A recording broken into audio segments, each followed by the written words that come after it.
The second thing you can do is to practice reparenting yourself. And when you're practicing reparenting to yourself, you are exercising self compassion, patience, and implementing boundaries.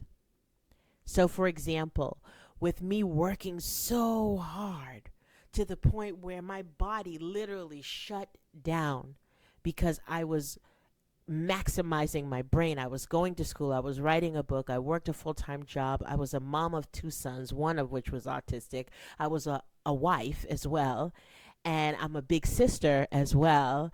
And there was just so many other factors of the titles I carried and the weight I carried. And I thought if I just took it, then eventually I would be praised and that would fix any tiredness that I ever felt, which was false. That was a false narrative that I created, and it burnt me to the ground. It burnt me out.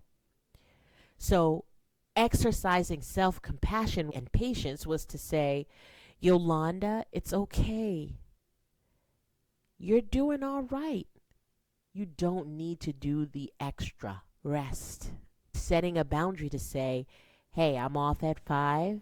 I'm off at 5. And unless it's an emergency, I'm not clocking in until 8 o'clock the next morning. Boundaries. That is reparenting. Just as in a parenting child relationship, when there's a lesson to be learned, there's a reframing of not necessarily punishment, but for you to have reflection time, to think about the choices that you made, to think about the reasoning behind the behavior that you have exhibited.